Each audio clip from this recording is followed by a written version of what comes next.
థండర్బోల్ట్స్ ఒకసారి విలన్లు ఇప్పుడు హీరోలు. మార్వెల్ ఫ్యాన్స్ మీకోసం వచ్చేసింది థండర్బోల్ట్స్. ఈసారి మామూలు హీరోలు కాదు, పాస్ట్లో మనం విలన్లుగా లేదా సపోర్టింగ్ క్యారెక్టర్స్ లాగా చూసిన వాళ్లే ఒక బృందంగా ఫామయ్యారు. కాని వీళ్ల మిషన్ అదే సస్పెన్స్. ఎందుకంటే వారి ముందుకు కత్తిగా వస్తాడు ఒక అన్కంట్రోలబుల్ మ్యాసివ్ పవర్తో ఉన్న వ్యక్తి. ఈ సినిమాలో కామెడీ, యాక్షన్, ఎమోషన్స్ అన్నీ మార్వెల్ ట్రేడ్మార్క్ స్టైల్లో గట్టిగా బ్లెండ్ అయ్యాయి. ఇదే థండర్బోల్ట్స్ సినిమాకి మెయిన్ సోల్. స్టోరీలోకి వెళితే ఇక్కడ మనకు తెలిసేదేమిటంటే CIA డైరెక్టర్ వాలెంటినా ఏకేఏ వాల్ ఓ సీక్రెట్ శాస్త్రీయ సంస్థ ఆక్స్ని నడుపుతుంది. ఈ ఆక్స్ ఆర్గనైజేషన్ చట్టవిరుద్ధంగా మానవులపై ప్రయోగాలు చేస్తూ ఒక టాప్ సీక్రెట్ మిషన్ ప్రాజెక్ట్ సెంటియంట్ను చేస్తోంది. ఈ పాయింట్ ఎంత ముఖ్యమంటే ప్రస్తుత మార్వెల్ యూనివర్స్లో అవెంజర్స్ బలహీనంగా ఉండటం, సూపర్ హీరో బృందం అసలే లేకపోవడం వలన వాల్కు అవసరమయ్యింది అవెంజర్స్ కంటే బలమైనవాళ్లు, కాని తన నియంత్రణలో ఉండేలా. ఇందుకే ఈ థండర్బోల్ట్ స్క్వాడ్ ఫామ్ అవుతుంది. ఇప్పుడు మనం వెళ్ళిపోతున్నాం ప్రాజెక్ట్ సెంటిగుట్టు బయటపడిన అంధకార అల్లికల్లోకి. ఈ ప్రాజెక్ట్లో చాలామందిపై సూపర్ సోల్జర్ సీరం ప్రయోగాలు జరిగాయి, కాని అందులో ఎవ్వరూ సక్సెస్ కాకుండా చాలామంది బలైపోయారు. ఈ విషయం లీక్ అయి అమెరికా ప్రభుత్వం షాక్. వెంటనే డైరెక్టర్ వాలెంటినా ఏకేఏ వాల్ పైన రూల్ బ్రేకింగ్, హ్యూమన్ టెస్టింగ్ ఆరోపణలు వచ్చేస్తాయి. ఇక్కడే స్టేజ్లోకి ఎంటరవుతాడు బక్కీ బార్న్స్. ఇప్పుడు ఒక రాజకీయ నాయకుడిగా మారిన బక్కీ వాలెంటినా చేసే ఈ ఇన్హ్యూమన్ ఎక్స్పెరిమెంట్స్ని అడ్డుకునేందుకు స్వయంగా ముందుకొస్తాడు. వాలెంటినా ప్రైవేట్ స్వార్థం కోసం ఈ ప్రయోగాలు చేస్తోంది అనేది బక్కీ స్ట్రాంగ్ స్టాండ్. వాలెంటినా చెంగుచెరిపిలో పడిపోయే సమయం వచ్చినట్టు. ఒకసారి సాక్ష్యాలు బయటపడితే నేరంగా నిరూపించబడుతుంది. కాబట్టి వాల్ ప్లాన్ చేస్తుంది క్లీనప్ ఆపరేషన్. తన ఆక్స్కి సంబంధించిన ప్రతి ఆధారాన్ని, ప్రతి సాక్షిని ఈ రేస్ చేస్తుంది, తుడిచేస్తుంది. ఇక్కడ మాస్టర్ స్ట్రోక్ ఏంటంటే వాలెంటినా దగ్గర చాలా కాలంగా సీక్రెట్ ఏజెంట్లు పనిచేస్తున్నారు. వీరే Elena Belova, John Walker, Antonia Eva. ఈ గ్యాంగ్ వాళ్ళు డబ్బు కోసం ఏదైనా చేయగలవారు. హత్యలు, టెక్నాలజీ దొంగతనాలు, మిషన్లు ఇవన్నీ చేయగలరు. కాని ఇప్పుడు వాల్కి వాళ్లు బాధ్యత కాదు, సాక్ష్యాలు. దీంతో వాల్ ఒక సీక్రెట్ డెడ్లాక్ ప్లాన్ వేస్తుంది. వీరందరిని ఒకే గదిలో పెట్టి నీకు తెలియని వాళ్లే, ఒకరినొకరు చంపుకోండి అన్నట్లుగా ఒక బ్లడీ మిషన్ స్టార్ట్ చేస్తుంది. ఇప్పుడు మనం న్యూ మెక్సికోలోని ఆ ప్రైవేట్ యాక్సెస్ సర్వైలెన్స్ సైట్లోకి వెళ్ళిపోతున్నాం. వాల్ పంపించిన ఎలెనా, జాన్, ఎవా, టాస్క్ మాస్టర్ ఒక్కరికి ఒకరంటే నమ్మకం లేదు. ఒకరినొకరు ఎలిమినేట్ చేయడమే టార్గెట్. ఈ కన్ఫ్రంటేషన్లో టాస్క్ మాస్టర్ ఓవర్ కాన్ఫిడెంట్గా బరిలోకి దిగుతుంది. కాని ఘోస్ట్ చేతిలో చనిపోతుంది. వెంటనే అక్కడే తలుపులు మూసివేసి మిగిలిన ముగ్గురూ చనిపోయే బాధలో పడిపోతుంటే ఒక అన్నోటీస్డ్ క్యారెక్టర్ ఎంటరవుతాడు. Robert Reynolds AKA Bob. Bob అంటే ఎవరు మీరెవరైనా చెప్తారా? ప్రాజెక్ట్ సెంటీలో ఒక్కడు మాత్రమే సక్సెస్ అయిన టెస్ట్ సబ్జెక్ట్. కాని అతను రియాక్షన్ ఇవ్వలేదనుకున్న వాల్ వీడిని వేస్ట్ చేసేసింది. ఈ ముగ్గురూ బాబ్ని చూసి వీడు ఒక యూస్లెస్ ఫెలో అన్నట్టు చూస్తారు. కాని వారు నిజంగా చూసేది ఒక వాకింగ్ న్యూక్లియర్ వెపన్ అని తెలియదు. అంతలో వారినే తగులబెట్టేందుకు వేసిన వాల్ ప్లాన్ తెలిసిపోయి వాళ్లంతా టీమపై బయటపడే దారికోసం రంగంలోకి దిగుతారు. బాబ్ నిజమైన శక్తి బహిర్గతం. ఇంకొకవైపు వాల్కు కొత్త షాక్. బాబ్ కూడా అక్కడే ఉన్నాడని తెలిసిపోతుంది. అందుకే దాడిని ఆపి బాబ్ను అలోన్గా క్యాప్చర్ చేయాలనుకుంటుంది. అయితే అదే టైంలో బాబ్, ఎలెనా, జాన్, ఎవా వాళ్లంతా డిస్గైజ్ వేసుకుని అక్కడ్నుంచి పరిగెడుతుంటే సైనికుల గ్రౌండ్ టీం వారిని చుట్టేస్తుంది. ఇక్కడే బాబ్ చూపిస్తాడు తన నిజమైన శక్తి. సైనికుల దృష్టిని మళ్లించి తన ఫ్రెండ్స్ని బయటకు దాటించేస్తాడు. ఒక్కసారి ఔట్ సైడ్ అని అనుకున్న బాబ్ ఇప్పుడు ప్రాణాల కాపాడే హీరో అవుతాడు. ఇప్పుడు అసలు రాబర్ట్ రెనాల్డ్స్ ఏకేఏ బాబ్లో దాగున్న అసలైన మాన్స్టర్ బయటపడుతుంది. వాల్ సైనికులు బాబ్పై కాల్పులు జరుపుతారు. కాని అతడి శరీరం బుల్లెట్లకు ఒక స్ట్రాంగ్ షీల్డ్లా మారుతుంది. No effect, no wounds, just raw power. అవును, ఇదే సమయం బాబ్ తనలో ఏదో కొత్త శక్తి ఉనికిని ఫీలవుతాడు. వెంటనే గాలిలోకి ఎగిరిపోతాడు, తనను తాను తీసుకెళ్లే ఫ్రీడమ్ దొరికినట్టుగా. కాని ఇప్పుడే వచ్చిన ఈ శక్తి ఇంకా అదుపులో లేదు. అతను స్పృహ కోల్పోతూ నేలమీద పడిపోతాడు. వాలీ ఛాన్స్ వదల్లేదు. బాబ్ను పట్టుకుని న్యూయార్కుకు తీసుకెళ్తుంది. ఇంకొకవైపు ఎడారి వేడిలో తలకిందులుగా తిరుగుతున్న ఎలెనా, జాన్, ఎవా వాళ్లకి బాబ్ గురించి క్లారిటీ వస్తుంది. పాతగదిలో దొరికిన డాక్యుమెంట్ ద్వారా బాబ్ ఎవరో, ప్రాజెక్ట్ సెంటై ఏంటి అన్నది వారికి అర్థమవుతుంది. వాళ్ళు చూసిన ఆ సీన్లు బాబ్ బుల్లెట్లలోంచి బయటపడి గాలిలో ఎగిరిన దృశ్యం. ఇదే అతను ఒక సూపర్ హీరో అని నిర్ధారిస్తుంది. కాని వాల్ అతన్ని నిజమైన హీరోగా కాదు, ఓ బొమ్మగా వాడుకోవాలని చూస్తోందని గుర్తిస్తారు. అందుకే ఇప్పుడు వారి మిషన్ స్పష్టమవుతుంది. వాల్ యొక్క అక్రమ ప్రయోగాలను బయటపెట్టి ఆమెను శిక్షించాల్సిందే. ఇప్పుడే ఎంటర్ అవుతాడు అలెక్సీ షాస్టకోవ్, ఏకేఏ రెడ్ గార్డియన్, యెలెనా యొక్క డాడీ ఫిగర్. వాల్కి గూఢచర్యం చేసిన అలెక్సీ, ఆమె ప్లాన్, వాల్ న్యూ మెక్సికోలో ఏజెంట్లను చంపడం మొత్తం తెలుసుకొని యెలెనా కోసం వచ్చాడు.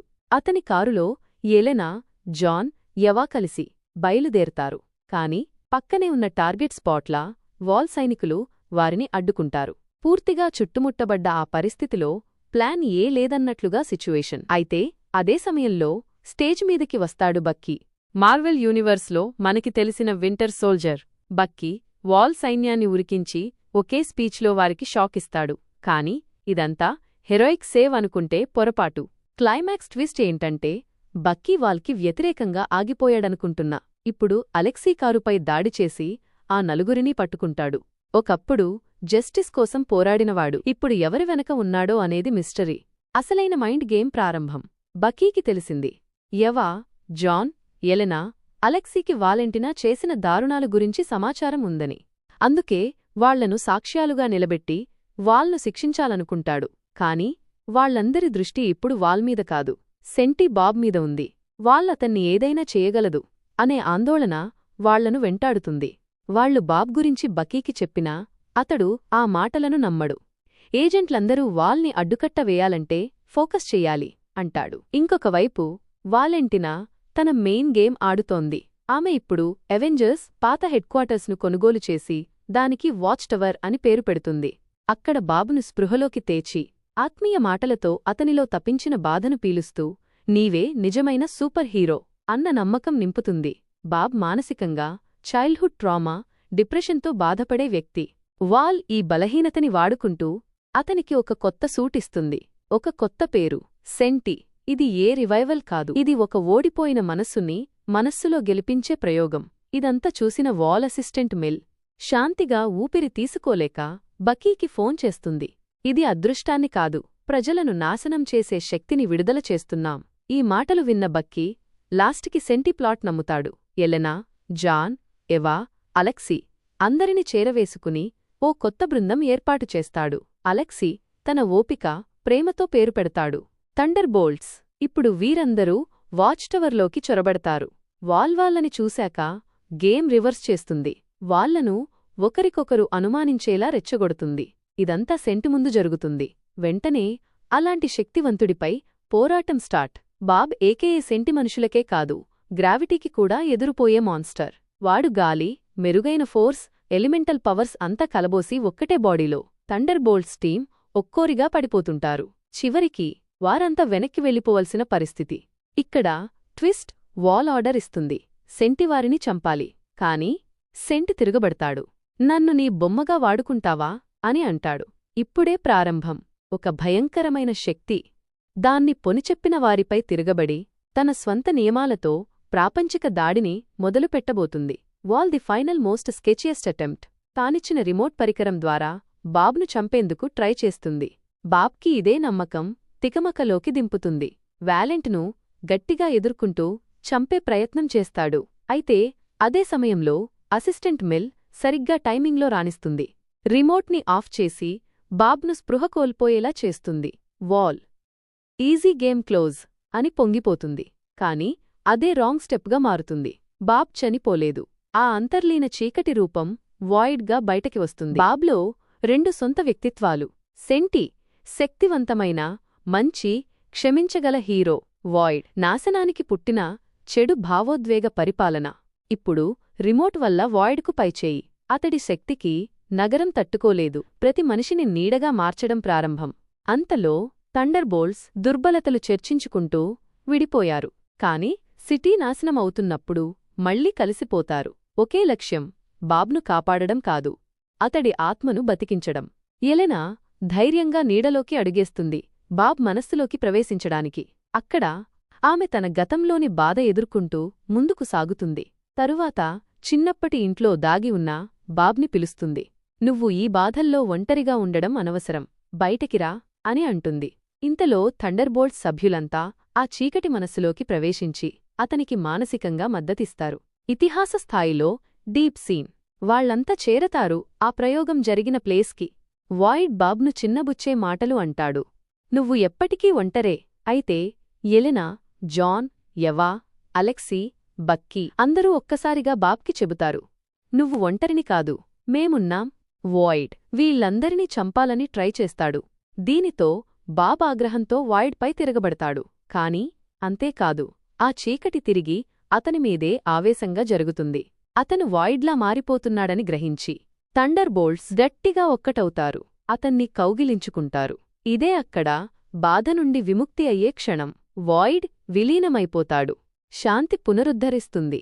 నగరం మళ్లీ వెలుగులోకి వస్తుంది. ఇక ఫైనల్ సీన్. సెంటి తన శక్తిని తాత్కాలికంగా కోల్పోయి థండర్బోల్ట్స్ టీంతో ఉండాలని నిర్ణయించుకుంటాడు. తనలోని షాడోని ఎదుర్కొన్న తర్వాత అతడి మనసు మారుతుంది. ఇప్పుడు అతనికి ఒక టీం ఉంది.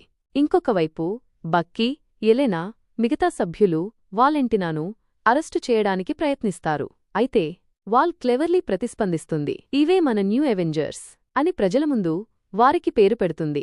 దీంట్లో అసలు ట్విస్ట్ ఏంటంటే ప్రజలు వారిని నిజంగా కొత్త హీరోలుగా ఆహ్వానిస్తారు. వారి క్రిమినల్ రికార్డులు కూడా ఆఫీషియల్గా తొలగించబడతాయి. ఇక టీం మెంబర్స్ న్యూ అవెంజర్స్ అనే టైటిల్ ఒప్పుకుని తిరిగి నగరాన్ని రక్షించటం ప్రారంభిస్తారు.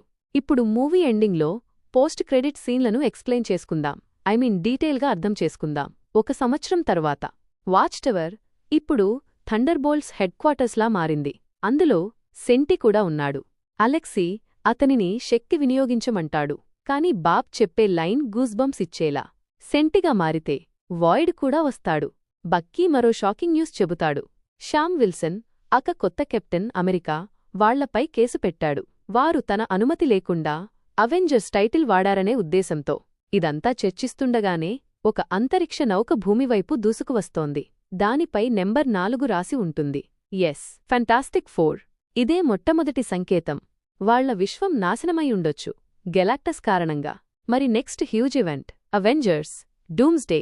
That's where the future begins. ఇది ఫ్రెండ్స్ థండర్బోల్ట్స్ సినిమా కథ. మీకు ఈ వీడియో నచ్చిందంటే లైక్ చేయండి.